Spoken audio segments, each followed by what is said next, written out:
Harry and Meghan are just a toxic miasma. Like, if you come into their orbit, you are dragged into the toxicity. That's Yes. why it's so important to stay away from Yeah. it. Even if you like them, don't publicly associate because you get wrapped up in their stuff and it never goes well for anybody. What? Breaking right now. She's done it again, folks. Meghan Markle has had a spectacular falling out with one of her former BFFs. And this guy, Edward Enninful, one of the most influential men in the woke media because he was the editor of Vogue, and he's friends with all of the celebrities. Not usually a big fan of this guy, but in this case, let me tell you, after hearing personally about Meghan's behavior behind the scenes with dealing with Vogue, I'm actually going to back him on this one. So we're going to get analysis from Brittany, editor of the Royal News Network, in just one moment. But first, let me take you through this new reporting from the Daily Mail. They write, the Duchess of Sussex and the former editor of British Vogue, Edward Enninful, were once inseparable. So much so that Meghan recalled after guest editing the Fashion Bible 6 years ago that they were, quote, like-minded thinkers who enjoyed philosophizing over steaming cups of mint tea. Today, however, they are no longer on speaking terms, and the reason for the fallout has remained one of fashion's most tightly guarded secrets. But the Mail on Sunday can now reveal that their friendship imploded during a disagreement over how Vogue planned to feature a glossy showcase of Meghan and Prince Harry's charitable work. The coverage, designed to tie in with Meghan's keynote appearance at the One Young World Summit in Manchester in September 2022, would have involved extensive features across the magazine and its digital editions, but Condé Nast insiders claim it was abruptly pulled and scrapped completely. The whole process became very difficult. Edward could only promise her a big showy feature inside the magazine and online, but she turned it down. According to insiders, the project needed a full production team, including photographers, videographers, stylists, and editors, to shoot exclusive images and film an in-depth video feature with the Sussex. Sources claim that after Mr. Enninful explained he had another cover in mind, Meghan's team had asked if the couple could feature on Vogue's special digital cover instead, which is released alongside the print edition. But again, it is understood that Mr. Enninful declined. He didn't think it was appropriate to give her the cover, the source explained. It was then that Meghan's team pulled the plug. Relations between the pair never recovered. A source said the Duchess and her team had high expectations, were expecting that she might get a print cover or at least a digital cover out of it, but Enninful was not able to meet those expectations. He already had a magazine cover in the bag for that month. Shelving the project is said to have caused irreparable damage to their friendship. Edward was furious to have lost the project, as were the powers that be at Condé Nast. Sources added that during the years that followed, Mr. Enninful has increased his public involvement with the royal family and claimed this is not something Meghan could easily overlook, particularly as he was initially supportive in her now infamous Meg's at Oprah Winfrey interview. But he was awarded a CVE in 2016 for his services to diversity in the fashion industry. He's now a trustee for the King's Fund, King Charles's charity, and he interviewed the monarch for Vogue when he was still the Prince of Wales in 2020. He even attended the coronation in 2023. Tellingly, Mr. Enninful follows all three of the King's charitable organisations on Instagram, but does not follow Meghan or any of her enterprises. She was also said not to have been invited to a glittering black tie gala in New York earlier this month for the King's Trust, which was hosted by Mr. Enninful. There is no way she was invited, said a source. That was Edward's American celebrity alternative to the Met Gala. Previously, of course, though, he had called her a brave woman and described her treatment as very unfair and harsh. And indeed, they had an almost like icky fake relationship, which came out when you see this video, which was filmed by Vogue. So there we were, having tea. I remember walking into Kensington Palace and I was so excited. Oh my gosh. And I was like, oh, lovely to meet you, Duchess. And you're like, call me Meghan. Yeah. So, Edward's just been Markled. Brittany, he should have learnt his lesson. Now, I remember doing a lot of reporting at the time on that Vogue magazine cover that she guest edited, and everyone at Condé Nast Towers could not stand her, Brittany. She was rude, she was difficult, she was demanding, she was unrealistic. But what's interesting is that Edward Enninful was keeping the friendship going despite all of that. But even he could not overlook her terrible behaviour. too, especially looking at the issue itself. I mean, I'm sure it was one of their best sellers, but it's fascinating to think and look back now at their appearance in Manchester because they had their favorite photographer there to take pictures of them. And so now it makes a lot more sense that they remember they had this pose and it was like black and they had one in black and white where they're like looking ahead and then she's looking at the camera and he's looking away. And so they had a couple of these pictures and it was clearly probably for that Vogue feature. And Vogue was like, no, we worked with you before and that was a disaster. And although the issue sold well, Meghan just tends to burn bridges. She creates some of these friendships, but because of her demands, because of her unreasonableness, people check out. And that's exactly what happened to Edward. He's like, I'm not going to deal with this. We told her this is what it's going to be. And Meghan, very foolishly, I might add, gave away a huge opportunity for PR because she couldn't be on the cover, so she didn't want them to cover her at all. That's a terrible practice in terms of PR. Like they were going to give her a glowing article, just let them do it. Why be so incredibly difficult? But Meghan, unless she can be queen, unless she can be the star, she doesn't want any part of almost anything. It's really interesting, though, isn't it, Brittany? Because Edward Enninful initially lent in to Meghan's criticism, you know, her sort of claims of racism in the royal family. But this shows you how despicable the woke mob really are.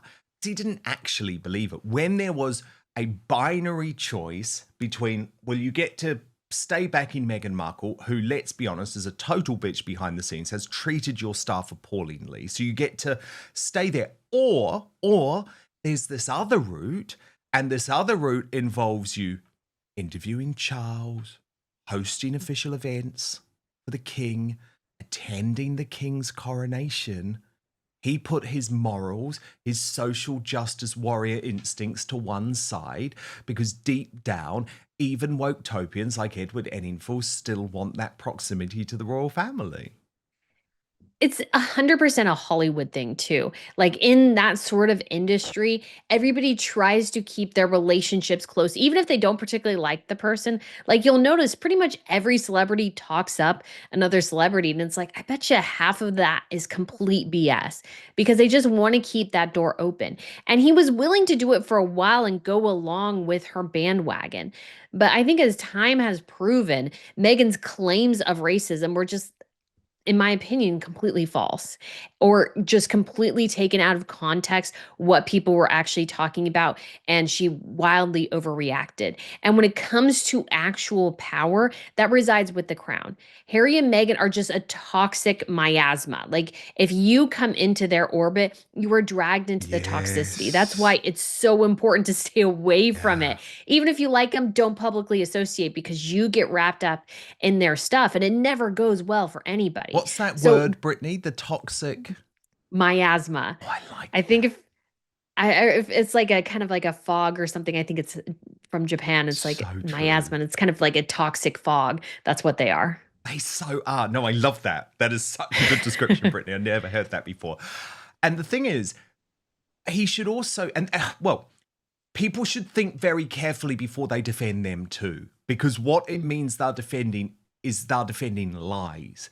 And this could have come back to bite him on the bum because initially Edward Enninful called her a brave woman, described the treatment of her as very unfair and harsh. But it was obvious, Brittany, he didn't fully believe it because he said he wouldn't just blame it on racism, adding, I think sometimes it takes a minute to understand the rules. And the point is he definitely wouldn't be defending her again now, would he? Knowing what she's like. And if you think about it, Harry, a couple years after that Oprah Winfrey interview, blamed the British press for saying that Harry and Meghan were calling the royal family racist. And I'm like, no, Harry, that was like, you guys were, I mean, they tiptoed barely, but like that's what Oprah ran with. It was like the American press. And so when Harry walks back what they said 2 years later, I mean, they always kind of walk back what they say when it's no longer convenient for them. So it's best for you to just never even engage in that because you get wrapped up. What if Harry and Meghan walk it back again? What if they admit they weren't telling the truth again? And then you get trapped in that with them. That's why it's just, I think, so important for any public figures out there, for the most part, is just keep keep the distance. It's better for everyone, seemingly, if you do, because you just get wrapped up in the Harry and Meghan stuff, and it just when it would be better just to be attached to the royal family. That's what most people have figured out. They want to be attached to the royals, not Harry and Meghan. Harry and Meghan don't have much to offer. Totally. And the royals aren't going to screw you over like that. They're not going to lie. They're not going to play games. Being associated with the royal family, Brittany, it's only upside. Being associated with Harry and Meghan now, it is only a whole load of downsides. But look, I want to move on to Prince Harry's latest crazy bid to censor the free press. Now, this is in regards to the fact that he was named by The Sun on The Sun newspaper's front page in connection to the P. Diddy case. And what's emerged via The Guardian is that Prince Harry claimed that The Sun named him in the Sean Combs sex trafficking case as retaliation to his lawsuits. Let me take you through this article summarized by the Daily Telegraph, which writes, in newly disclosed court documents seen by The Guardian, Prince Harry claimed the tabloid newspaper was motivated by revenge when it published a front-page story in 2024 associating him with the high-profile music mogul's trial.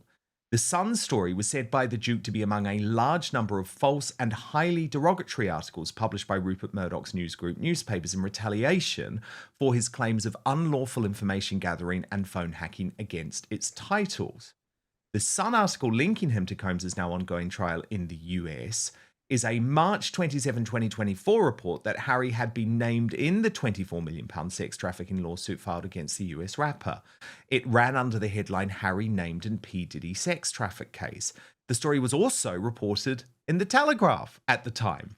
The story went on to claim that bombshell legal filings alleged Diddy used Harry's name to give legitimacy to wild parties where serious illegal activity took place.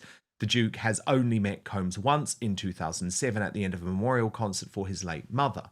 NGN denies his claims about the motivation behind the story, adding that the article was accurate and The Sun publishes stories about the Duke of Sussex which are justified because of the role he holds and the actions he has taken. Harry's claims were contained in a Schedule to his skeleton argument over alleged unlawful behaviour in NGN's newspaper. In it, his lawyers alleged that since issuing his claim on the 27th of September 2019, NGN has published in The Sun or The Sun on Sunday a large number of false and highly defamatory articles about the DOS, plainly in retaliation, including articles that suggested he has somehow betrayed his family, has lied about them to garner sympathy, is a traitor to his country, and perhaps most damaging of all, has been named in a high-profile sex trafficking case. Well, I'm sorry, Brittany. If we go through all of those stories, I've reported on all of them. I'm pretty sure you have as well. And I would argue that they are all true. I mean, let me go through them. He has betrayed his family. He has lied about them to garner sympathy. I believe, this is my opinion, and I think I can back it up, that he is a traitor to his country. And the reality is, Brittany, he was named in the P. Diddy sex trafficking case. So, in my opinion, if you look at those stories individually, this is a clear example of Harry trying to muzzle the press, Brittany, and I think that is so wrong. But first, ever wonder why you can't make it through the night without a bathroom trip anymore? By your 30s and 40s, up to 1 in 3 adults deal with nocturia, waking up to pee, basically. And sadly, it only gets worse with age. Your bladder holds less, your sleep gets lighter, and hormonal changes means your kidneys keep pumping out urine instead of saving it for the morning. How annoying. If I get up to use the bathroom, I have to be honest, I'm up for hours trying to fall back to sleep. So that's what led me to try Evening Being by Verso. It has 3 grams of glycine proven to calm an overactive bladder, dropping nighttime bathroom runs.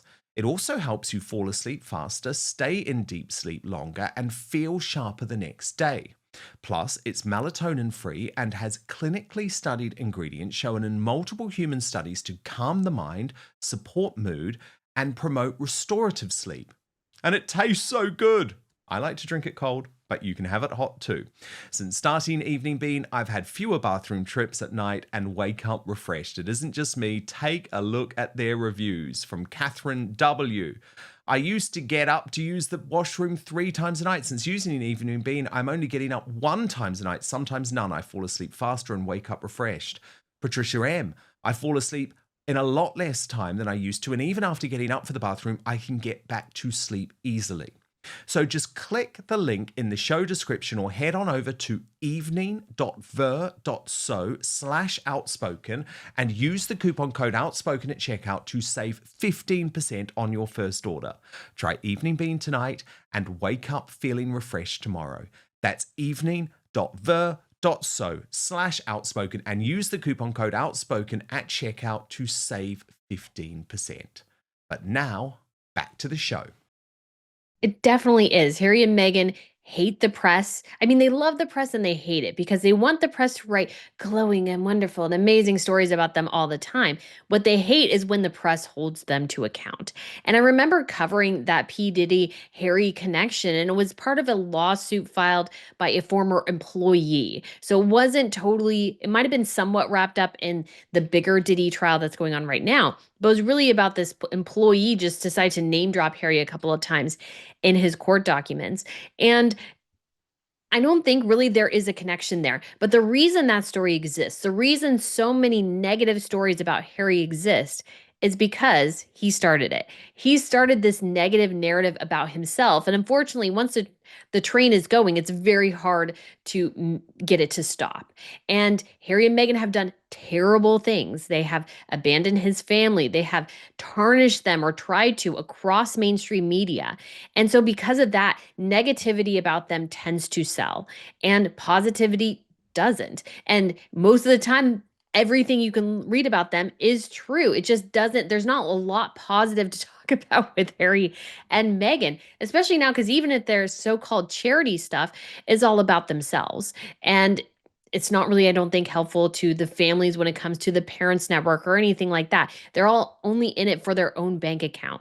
And so bringing all that together, yeah, Harry, the stories will be negative. It's what sells, number one. But number two, you have become the negative toxicity in your own life. And you're the one who's going to have to take responsibility for that. It's not the press. It's you. You started it. 100%. But I would argue, actually, the British press are pretty nervous, actually, especially The Sun and the Daily Mail, about covering a lot of negativity around Prince Harry because they know that he'll sue. They know that he's so legally trigger happy. And the problem is, Brittany, there's so much libel tourism in the United Kingdom. I won't bore anyone with the details now, but trust me, it means that you can be caught up in completely spurious lawsuits, which you still have to defend against someone like Prince Harry. And that costs millions. And Harry has nothing else to do, seemingly, apart from tying others up in completely spurious lawsuits costing millions. He seems to get off on it. So that's one of the reasons why here on Outspoken, I argue that I cover a lot of the stories that the Royal Rota simply will not touch anymore because Harry's lawfare, and trust me, it is lawfare, has actually been pretty successful. But Brittany, you've got some interesting takes on this Brexit story, which The Sun revealed last week, which is this growing relationship between Meghan Markle and Prince Harry and Brooklyn Beckham and Nicola Peltz. So let me just take you through what you published on this, and I'll get more from you on it. You wrote, Harry and Meghan run to People magazine in order to try and twist a narrative to their side. They're claiming it was an intimate VIP party with Hollywood executives where Brooklyn and Nicola weren't directly invited but somehow showed up, which makes zero sense. I thought Harry and Meghan were so worried about their security, so how did Brooklyn and Nicola gate crash then? Makes zero sense. I mean, the story overall of them hosting Hollywood executives makes no sense, as Harry and Meghan have nothing to offer. That should have been made appallingly clear at this point. But it's been clear for a long time that Meghan is good at pitching BS without ever being able to stick the landing. Perhaps more of her trying to salvage what they can from their failing careers. The whole thing is just odd. And Brooklyn and Nicola, if they were smart, would just stay away. Nothing good comes from associating with Harry and Meghan. And the thing is, yes, People magazine tried to spin this story, Brittany, but to me, the fundamentals of the story were still true. Like, Brooklyn and Nicola would not have shown up and would not have sought this advice about how to deal with the fallout from their family if it hadn't been encouraged by Harry and Meghan. And I would put money on the fact, Brittany, that this has leaked out via Harry and Meghan.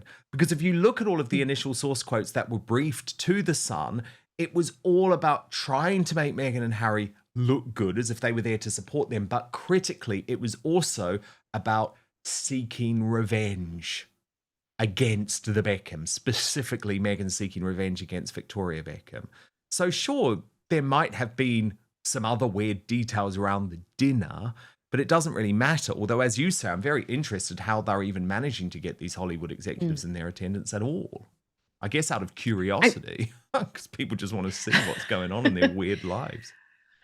Well, Netflix definitely is keeping with them. It boggles the mind at this point. But when it comes to this Nicola and Brooklyn thing, I could 100% see Meghan trying to get back at Victoria and David by bringing them there, having them have this conversation. But I mean, Harry and Meghan are the worst people to ask about family strife because they haven't mended anything. Like if you have a family situation, you want advice of how to deal with a difficult relative or something, like talk to somebody who has had that situation and then figure out how to manage and get out of it. Harry and Meghan are still mired in it. And as far as we're aware, they were trying to, I thought Brooklyn and Nicola were doing better with David and Victoria, but apparently, again, we had some sort of another bust up. But Meghan definitely wants anybody who has a sympathetic ear to her, and I think she could definitely find that in Brooklyn and Nicola. And unfortunately for them, I don't think that's going to go super well. They're not going to be particularly helpful, but it kind of reinforces, I'm sure, already for the Beckhams, the younger Beckhams, their kind of stance of, oh, we got to keep the toxic family away. It's just all very sad. But I think Meghan, in some ways, kind of thrives off family strife, and so that's just not a good thing. No, it's definitely not a good thing. And again, I would just stress, I don't see the motivation for Brooklyn and Nicola, or certainly Brooklyn and Nicola's teams, wanting this in the public domain. Whereas I see a huge amount of motivation for Harry and Meghan wanting it in the public domain. Now, Brittany, there's an amazing comedian in the United Kingdom called the Intel Lady. You probably haven't heard of her because she usually tends to do these incredibly witty and satirical mockings of our British politicians, including our Deputy Prime Minister Angela Rayner. But I am so delighted that she has turned her attention to Meghan Markle over this story. It's so funny. Watch this. So this week we hosted two incredible people in our home, and we reached out to two people who are very much in the trenches right now, and I know only too well how that feels. And it's so hard, so hard when, you're trying to be in a loving marriage and living your best life and doing so much for others. And then before you realize it, you are a victim and everyone is against you. And you think, what did I do? I don't know what I did. I tried to do this. I tried to do that. I tried to make people happy. I was here. I was there. I was dealing with this problem and working out that problem. And then suddenly you realize, oh, gosh, I'm such a victim. I didn't realize that was happening to me. And now it just, when you feel as though the walls are closing in, having that one incredible person reach out to you and say, I understand you, I get it, I've been there. And that's what we were able to offer to the Peltz Beckhams. And I know how that feels. I really, truly do. So it was my honor and my pleasure to have them as our esteemed guests. And I gave them little care packages and told them that, you don't understand that you're a victim yet. And you don't understand that you're in the trenches yet. Isn't she good? She's just got it so down. She's got it all so down. And you can just imagine, can't you? You can just imagine Meghan saying, we're in the trenches with you. I mean, God, I thought that was brilliant, Brittany. Yes, and I love the ending where she goes, Yeah, and yeah. yet. I was like, oh, that's so good. But yeah, Brooklyn and Nicola, I mean, I'm wishing them the best of luck, but I think you're right when you were saying, Dan, earlier that they probably didn't want this connection to come out because, like I said, nothing good comes from No. associating with Harry and Meghan, but they want to drag anybody into it that they can to try to prop themselves up. And it's just another example of that. And to use a young couple going through a difficult family situation, I just find it very sad. Brittany, let's end with something quite special and fun, which was this amazing moment that a couple of American tourists realized that they had just been on the train with Prince William, the future king, on their first day in England. Watch this.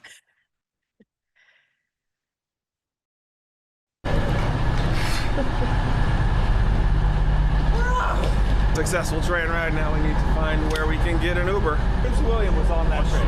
Was he in our like which one? Yeah, yours. The car's that way. No, you're good. Thank you. They saw him. It was in ours. No way. No way. I don't believe you. No way. No, I think that picture is.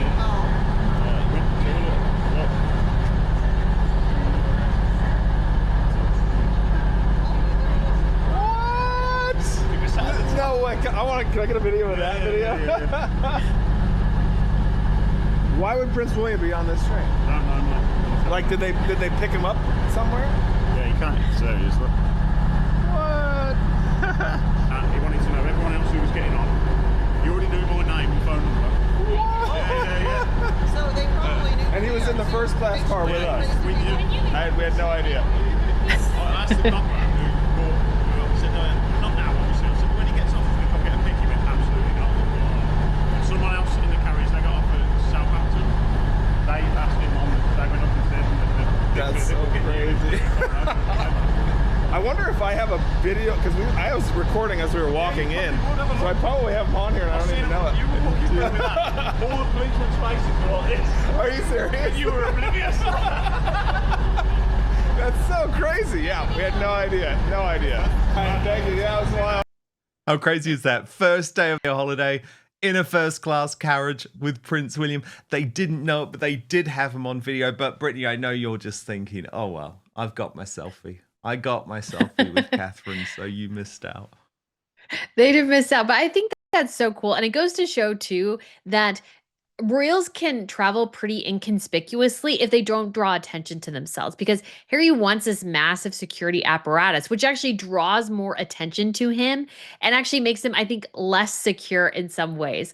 But I have had situations where I've been in England just for fun, where me and my mom, we went to Buckingham Palace. It was about 5 p.m. or so. Prime Minister came in and we saw him go in and we were waiting. And my mom is really good at chatting up the security guy. And he's like, just wait, just wait. And then King Charles came out not too long afterwards and we got a video with him. I saw a helicopter land behind Kensington Palace and happened to see Princess Eugenie like a couple days before she gave birth out in the field watching it land with her husband and her son. So there you can capture these magical moments with royals. Just it's entirely possible, just putting that out there for everyone. Yeah, it's always fun. I loved the people who were walking around Balmoral once and just bumped. I think they're American tourists as well, or maybe Brits, and they just bumped into the late Queen. You can. It's very, very special. And I think the great thing now with video is sometimes we can get an insight into these incredible moments, which in the past would have only remained in someone's memory. But Brittany, so brilliant to have you. And of course, if you do want first access to the Royal Uncancelled After Show every weekday, then sign up to my Substack, www.outspoken.live. It is a brilliant way to stay in touch with me, to protect me from big tech cancellation. You also get first access, as I say, to our royal content Monday to Friday, www.outspoken.live. I also, of course, recommend that you sign up to the brilliant Royal News Network. Subscribe on YouTube. Brittany, always love having you. We will speak next week. Thank you so much, Dan. Thank you so much for watching Dan Wootton Outspoken. Please click on my face just to the bottom left to subscribe to this brand new independent news source and turn on the notification bell so you'll be alerted to our brand new live shows, uncancelled interviews, and special royal episodes. Outspoken is also now available as a podcast, so you can listen to the show every weekday on the go, wherever you are.